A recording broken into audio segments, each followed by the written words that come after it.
ओ खान साहब, अल्लाह रसूल का तुझे वास्ता है, ये बुशरा जैसी डीसी बुशरा ने मेरी बच्ची की मेरी जिंदगी बर्बाद की है। 3 साल मैंने फुटपाथ पे गुजारे, मैंने बलोचों की मार खाई है, फोटोग्राफरों की, मैंने पुलिस वालों की मार खाई है, यहाँ तक कि अस्सलाम वालेकुम। और पॉइंट के साथ नाज़रीन, आज हम मौजूद हैं इस्लामाबाद में प्रेस क्लब के सामने। मेरे साथ एक खातून मौजूद है जो पिछले 2015 से यहाँ पे इस्लामाबाद में रह रही है। और रह कहाँ पे रही है? एक छोटे से घर में। नाज़रीन, आप खुद इस टाइम देख सकते हैं कितनी ठंड है। लोग जो घरों में बैठे हुए हैं, जो हमारे हुक्मरान हैं, घरों में बैठे हुए हैं, एक एक कमरे में 10-10 हीटर लगा के भी बैठे हुए हैं, फिर भी उन्हें ठंड महसूस होती है। और ये खवातीन यहाँ पे इस झुग्गी में रह रही है, कराची से यहाँ इस्लामाबाद क्यों आई, इनकी क्या कहानी है, आइए जानते हैं। इन्हीं की ज़बानी हमारे साथ है। अस्सलाम वालेकुम, कैसी हैं आप? बहुत बुरा हाल है इस मुल्क में। तंग आ चुकी हूँ, आजिज़ आ चुकी हूँ कि इतनी बदसलूकी एक औरत के साथ, इतनी बदइखलाकी, इतने गंदे लफ्ज़, इतनी गंदी गालियाँ कदम कदम पे, जो भीख मांग के भीख के टुकड़ों पे पल रहे थे जाजी, वो भी इतनी बेशियाना पलटे उतरे रहे हैं। कोई उनको गिरफ्तार करने के लिए कोई FIR नहीं कट रही है, कोई कार्रवाई नहीं कर रहा, बल्कि पुलिस वाले खुद करवा रहे हैं, ये नेटवर्क चला रहे हैं पुलिस वाले। तो आखिर पुलिस वालों का मैंने क्या बिगाड़ा? यही ना, पुलिस वालों की हवस पूरी नहीं की। मैं अपने बच्चों की मदद मांगने गई थी, मैंने गेट फलांगा, मुझे नहीं पता था कि इस दलदल में मैं फंसूंगी। मैं मदद मांगने गई थी कि मेरा शोहर बच्चे छीनने आता है, मेरी मदद करे। आखिर ऐसी वजह क्या पेश आई कि आपको गेट फलांगना पड़ा? आखिर मतलब हमें मैं मदद मांगने गई, मुझे क्या पता था ये हमारा इस्लामी मुसलमान मुल्क, ये कानून के ये वर्दी की आड़ में ये भेड़िए अंदर है, मुझे नहीं पता था। इन अफसरों की मुझ पे नजर पड़ गई थी, इन गंदे लोगों की। ये लोग मुझे अपने कामों में लगाना चाहते थे हर तरह से, लेकिन मैं इनके कामों में नहीं लगी। इनको मैंने खुश नहीं किया, अपना जिस्म पेश नहीं किया। 20 साल का मेरा तजर्बा है, इन्होंने मुझे एक जिंदा लाश बना दिया है, मुझे जिंदा लाश। इतना मेरे साथ ये बदसलूकी करते हैं कि मैं कहती हूँ कि दुश्मन भी नहीं करता होगा। इतनी बदइखलाकी मेरे साथ गंदे लफ्ज़ इस्तेमाल करते। एक कदम उठाती हुई इतनी सी छोटी सी झुग्गी में कैद होके रह गई हूँ। मैं सौदा लेने पैसे दे के नहीं जा सकती, वहाँ मुझे गालियाँ पड़ती, दूसरे शहरों में, दूसरे इलाकों में लेने जाती हूँ। बात ये हुई कि मेरा शोहर को गैर जिम्मेदार करने वाला भी पुलिस वाला था। एक लेडीज पुलिस, और हमारे वहाँ पंजाबी क्लबों में रात को बैठते थे लेके इसको शराब की।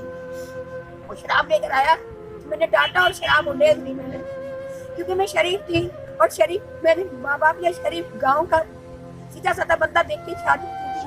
तो इन पुलिस वालों ने इतना नासुर मेरी जिंदगी में लगा। इस तरह होते होते मेरे 3 बच्चे में वो शादी के 1.5 साल के बाद भाग जाता था। मेहनत मजदूरी करती थी, कपड़ा कोयटा से लाके सेल करती थी। 2 महीने का बच्चा लेके मैं कोयटा से कपड़ा लाके सेल। भरी जवानी में मैंने मर्द को भी, जवान लड़कों को भी ऐसे नहीं होने दिया हमने। तो ये मुझे वहाँ एक पटनी कौम है जो सर पे हरा इमामा बांधा, सुन्नत रसूल दाढ़ी रखी, और उनके अंदर भेड़िया देखो। वो मेरे पीछा करता था, मार्केट में सौदा लेने जाती थी हर जगह। मुझे ये कहा कि तुम्हें रात जाना पड़ेगा वडेरों के पास ठट्ठा में। तो मैंने कहा नहीं, मैं रात नहीं जाती, मैं 9 बजे में घर चली जाती। लेकिन उस वक्त मैं कुछ नहीं समझती थी, हम सीधे साधे लोग थे। तो कहते थे जितना पैसा होगा वो आधा पैसा तुम्हारा, आधा है हमारा। मैंने कहा नहीं, मुझे नहीं जाना। इस तरह मैंने बस वहाँ से एक पटनी कंपाउंड है, इनका कंपाउंड है जो वो पारसियों का था या पता नहीं, उन्होंने कब्जा किया। वहाँ से मैंने मकान चेंज कर लिया। बस मेहनत करते करते कोयटा जाती थी, कपड़ा से ऐसा करते पाकिस्तानी करेंसी का मैं स्टेट बैंक में गई, तो वहाँ भी एक से बढ़कर एक भेड़िए मिले मुझे। MQM भी थे, पीपल्स पार्टी भी थे। बहरहाल MQM के जो थे लालू खेती, जो वो बहुत यानी बेगैरत थे, तो उन सब से मैं अपना दामन बचाती हूँ। इसी तरह होते होते मैं एक कारोबारी बंदी बन गई। तो मैंने फ्लैट लिया किस्तों पे। वहाँ पीपल्स पार्टी की सिंधी औरतें जाहिल, जो बिल्कुल अनपढ़ जाहिल होती है, माहीगीर एक कौम है, वो सुबह आए दिन हमले करते थे। यहाँ तक कि मुझे बच्ची पैदा होने वाली थी, ऐसी हालत में भी वो हमले करते थे। आखिर मैंने तंग होके 2 साल तक मैंने FIR कटवा के कोर्ट में जज के आगे पेश हो गई कि जज साहब ये रोज ये ड्रामा है, रोज हंगामे हैं, तो मेहरबानी करके मैं ये फ्लैट ठेकेदार से लिया है, उसकी अमानत है, क्योंकि एक किस्त बकाया है, ये उसकी अमानत है। नाजिम का भाई रात 1 बजे नशे में रोज चला आता था, दनदनाता हुआ, ये कौन हमारे इलाके में आई है। तो मैंने कहा मैं भी इस इलाके की बच्ची हूँ। इसी तरह बस वो तंग करते थे। जिस तरह मैं किराए के मकान में गई, वहाँ ये किराए के बस घर में गई हूँ, तो वहाँ ये MQM के ये सेक्टर यूनिट इंचार्ज के लड़के शड़के सारे हमें जल्द से जल्द उसमें ले जाते थे आए दिन। और 90 के बंदे मेरे दरवाजे पे आते थे, चाय खाना पीना ये वो अगड़म शगड़म सब ऐसे चलता था। ऐसे चलते चलते फिर यही पीपल्स अमन कमेटी, यही लड़के उसमें शमूलियत की पीपल्स पार्टी में, ये लड़के आए दिन हमें जल्द से जल्द में ले जाते थे, दफ्तर चलाओ और तुम्हें ये देंगे वो देंगे। मैंने कहा नहीं बताऊँ काउंट करूँगी। मुझे ये बताएं आप कहाँ से हैं और यहाँ पे आप कब से रह रही हैं? मैं कराची से हूँ और कराची में 2009 में घर लुटा, मैंने एहतजाज किया।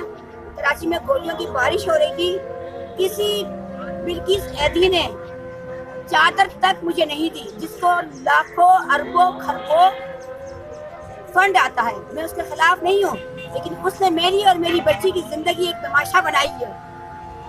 गैंगवर के लड़के, उसकी गाड़ी के ड्राइवर, MQM के लड़के ट्रेनिंग याफ्ता जो लड़कियों को अगवा करके ले जाते, क्योंकि मैं वहाँ शादी से पहले उसके सेंटर में शौकिया काम करती थी, लेकिन वहाँ जाके पता चला कि यहाँ ये काम हो रहे, तो मैंने वो काम छोड़ दिया। मुझे ये बताएं आप टेंट में रह रही हैं, अब कब से यहाँ पे रह रही हैं और आपके साथ और कौन कौन यहाँ पे रह रहे हैं? मैं यहाँ 14 अगस्त से रह रही हूँ, क्योंकि 14 अगस्त से मैं यहाँ आ रही थी। एक सूफी दाढ़ी वाला जिसको मैं जानती नहीं हूँ, कैनेडा में पैसे से मैं टिकट पर बैठी और वो मुझे आंखें दिखा रहा था कि तुम चली जाओ कराची, बच्ची को भूल जाओ, जिसको मैं जानती तक नहीं हूँ। ये बच्ची का क्या मामला? क्यों भूल जाऊँ?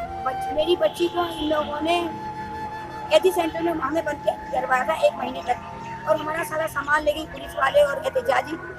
ये पेपर का कोना करके साइन लिया। मैंने पढ़ने की बहुत कोशिश की, मुझे पढ़ने नहीं दिया। 4 औरतों ने मुझे मारा और साइन ले लिया। उसमें क्या लिखा था मुझे नहीं पता। वो भी नहीं। मुझे ये बताएं कि आपने ये मामला कहाँ पेश किया? कोर्ट में गई आप और किसी के सामने पेश किया? सामने भी आपने कोई अपना? जी मैं कराची में भी commissioner, IG, DG, ranger, governor सारा ये मामला तय कर कर मैं निकली हूँ। मुझे ये बताएं यहाँ पे आपने किसी से पहले भी कोई बात की है क्या? आपने कोई बात की? भाईजान मैं सुप्रीम कोर्ट तक गई हूँ। जब मेरी बच्ची का मामला हुआ था तो मैं घर से निकली हूँ, तो मेरे घर के सामने 155 शाहनवाज जो अपने आप को बलोच जाहिर करता है और सराय की बात करता है, वो बस जहाँ मैं जाती हूँ तो मुझ पर हर वक्त नजर रखी जाती है। तो मैं निकली हूँ तो मुझे रास्ते में पूछा कहाँ जा रही हो? मैंने कहा टेस्ट कर जा रही हूँ, मेरी बच्ची अगवा हुई है, मेरी बच्ची नहीं है, मुझे सुकून नहीं आ रहा।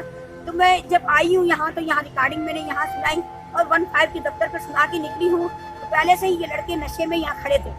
प्रेस क्लब कौन लड़के थे ये? मुझे बासित, ISI का बागी का लड़का बासित जो मेरे घर में आया था। मेरी बच्ची अगवा है, तुम मेरे हमदर्द बन के आए हो या रात 1:30 बजे तक बैठने आए हो? मैंने उसको कहा कि भाई आप जाए, रात का 1:30 बज रहा है, मैं अकेली औरत हूँ और लोग मुझ पे पीछे उठा लेंगे, मैं परेशान हूँ। फिर इस तरह इसने पता नहीं लेडीज पुलिस से पता नहीं कॉल करवाई किससे, तो मैं उस पर बिगड़ गई। मैंने बोला भाई ये क्या ड्रामे कर रहे हो तुम? मुझे बोला तू आ तो सही। उसने मुझे धमकी दी थी। जब मैं आई हूँ तो मेरा वाकई मोबाइल उसने छिनवा दिया, क्योंकि पुलिस वाला गालियाँ दे रहा था। एक पुलिस वाला कहता था जा बीबी अपना काम कर, तू हमें पैसा नहीं देती जो तेरे बेटी को तलाश करे। सारी मतलब क्या पैसा मांगे, किस तरह का? बच्ची 11-12 साल की बच्ची की उम्र होती है कोई शादी की, इतने शादी के नाम पे मतलब पैसा मांगे लोग ले गए। अच्छा मुझे ये बताएं, घर में लोग डर लगा के भी काफी मुश्किल से मैनेज कर रहे हैं इस ठंड में, आप यहाँ पे कैसे मैनेज करते हैं? आपके पास उससे एक टेंट है रहने के लिए, मेरा कैमरामैन आपको दिखा भी सकता है कि यहाँ पे इनके रहने के लिए इनके पास ना बिस्तर है, कुछ भी नहीं है, और ना ही खाने के लिए कुछ भी नहीं है।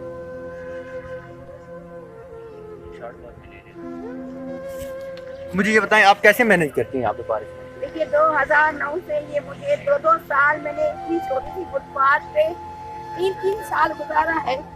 मुस्लिम लीग नून वालों ने हज वाले दिन मेरा सामान लूट के मुझे दरपदर कर दिया। 3 साल मैंने फुटपाथ पे गुजारे। मैंने बलोचों की मार खाई है, फोटोग्राफरों की, मैंने पुलिस वालों की मार खाई है। यहाँ तक कि पहले रोज मेरा रमजान के माह मुबारक में पहले रोजे पे घर लूटा था। اینڈ پہ آپ انٹی محمد وقت سے کیا اپیل کرنا چاہتے ہیں؟ مجھے افسوس ہے کہ یہ اتنے بھیڑیے ہو چکے ہیں کہ اللہ رسول کے احکام اور قرآن پاک اور نماز پڑھتے وقت مجھے مارتے ہیں۔ میں عمران خان سے اپیل کروں گی تو میں ہاتھ جوڑ کے التجا کرتی ہوں، جو عزت دار عورتوں کی عزتیں خراب کرتے ہیں، معصوم بچیوں کو گمراہ کرتے ہیں، یہ بلیک میل کر کر کے جو افسران، پولیس افسران اور لیڈیز پولیس افسران جو کام کر رہی ہے ہمارے ملک میں، تو خدارا ان کے لیے بھی کوئی قانون نافذ کیا جائے۔ عمران خان صاحب اور خان صاحب، اللہ رسول کا تجھے واسطہ ہے، یہ بشرا جیسی ڈی سی بشرا نے میری بچی کی، میری زندگی برباد کی ہے۔ یہ بڑے بڑے بھیڑیے جو افسر بن کے بیٹھی ہیں، ہیومن رائٹس کی جو بڑی بڑی وکیلیں جو رات 12 بجے تک بیٹھتی ہیں صرف عیاشی کرنے کے لیے۔ میرا کیس، میری بچی کے کیس میں کسی نے دلچسپی نہیں لی۔ میری بچی 10 مہینے تک اغوا تھی، کسی نے میرا ساتھ نہیں دیا، کسی پولیس والے نے FIR نہیں کاٹی۔ جو پولیس والے یہ جو حیوان درندے لڑکوں کے ساتھ مل کے، عزت کے لٹیروں کے ساتھ مل کے چلتے ہیں، ان بھیڑیوں کو بھی جیل میں ڈال۔ میں اتنی دعائیں دوں گی تمہیں، اتنی دعائیں دوں گی۔ اور جو یہ عورتیں جو بھیک مانگ کے چلنے والی عورتیں نیٹ ورک بنا کے عزت دار عورتوں کو گندا کرتی ہے، ان کو بھی جیلوں میں ڈال۔